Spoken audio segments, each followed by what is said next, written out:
Good Morning Business. Le débat. J'aurais pu dire le coup bas, le coup de poignard dans le dos, la trahison. Diplomatique quand même, effectivement. Naval Group qui se fait damer le pion par les Américains. Néanmoins, Nicolas Dose, il y a Bruno Le Maire qui trouve que c'est pas une catastrophe industrielle pour Naval Group. Alors ce qui est frappant dans cette histoire, c'est que hier matin, c'est un sujet économique, c'est plus du tout un sujet économique. Non. Au moment où on parle, c'est devenu un sujet éminemment politique, on l'a tous compris. Diplomatique, c'est vrai. Voilà, alors après, ça reste quand même une grosse opération, quoi. Une opération qui démarrait sur une base de 35 milliards d'euros, qui visiblement allait dépasser les 50 milliards en termes de contrat, c'est une grosse histoire. Mais il n'a pas tort, Bruno Le Maire. Quand vous regardez objectivement la situation, les indemnités de rupture de contrat, d'après ce qui remonte depuis hier de Cherbourg, ça devrait très largement couvrir les coûts.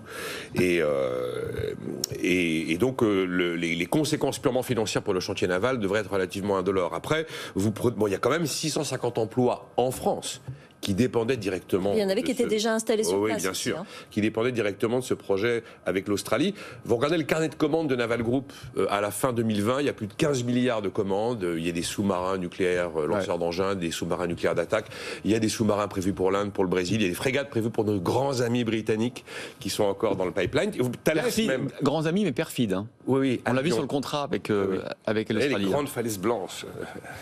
Et même Thales, qui a 35% du capital de Naval Group, indique, alors d'accord, c'est leur com d'hier, l'impact sera non significatif. Et Thales d'ailleurs est présent avec ses radars, avec ses sonars, ses systèmes de communication, de guerre électronique, est déjà présent depuis longtemps sur le sol australien et va très probablement y rester. Mais quand on regarde l'aspect purement économique de ce dossier, il est clair que c'est pas un sujet économique, parce que si vous prenez le contrat de départ entre la France et Naval Group, je vous rappelle, une affaire remportée en 2016, un contrat signé en 2019, il est économiquement beaucoup plus intéressant que ce que l'Australie est en train de dealer avec les Britanniques et avec les Américains pour ses futurs sous-marins. Ouais. Parce qu'il y avait quand même des transferts de technologies qui avaient été consentis par la France.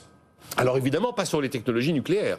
Mais c'est l'Australie, de toute façon, qui avait demandé que les sous-marins attaques inspirés en fait des Barracuda soient munis de systèmes à propulsion classique, diesel électrique, et pas justement des propulsions nucléaires au début.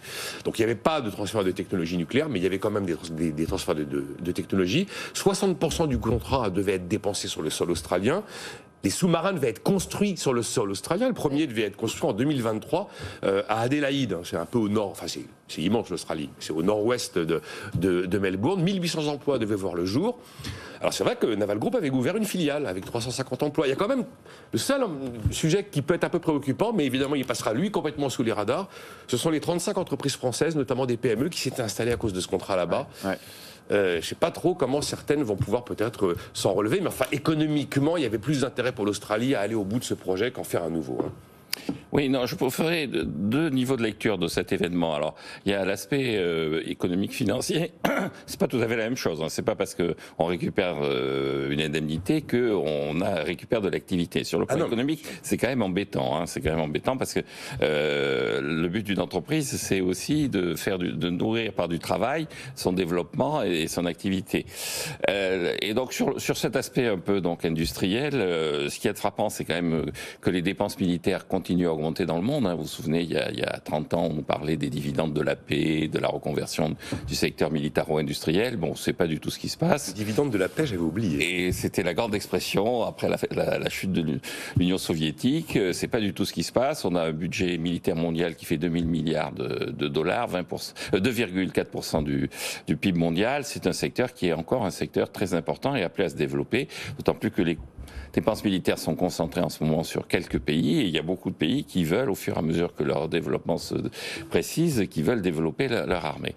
Alors sur le plan politique, je dirais à propos des Britanniques, effectivement, les falaises blanches, c'est Albion, Albion elle est perfide, je dirais quel talent. Alors, en tant que Bordelais, qu'est-ce que je suis fier d'eux. Ah ben voilà. Mais là, il y a un biais cognitif chez Jean-Marc. Alors, non, vous savez, Palmerston, qui était le grand ministre des Affaires étrangères anglais du 19e siècle, avait deux formules qui étaient des formules qui résument ce que c'est une vraie diplomatie. C'est l'Angleterre n'a pas d'amis, l'Angleterre n'a pas d'ennemis. Elle n'a que des intérêts. Ah ouais, c'est excellent. Donc ça reste. Enfin, sauf que là, elle n'a pas beaucoup de dividendes dans ce contrat. Hein. Elle fait surtout une alliance diplomatique sur le Pacifique avec les États-Unis. Oui, donc mais en termes économiques. En termes économiques, non, mais elle a un intérêt politique. C'est la Grande-Bretagne qui tourne le dos à l'Europe, qui se réinvestit sur son domaine historique, sur ce qu'elle appelle l'anglosphère, les pays qui partagent sa culture et sa vision. Et la deuxième, c'est if you can't beat them, join them.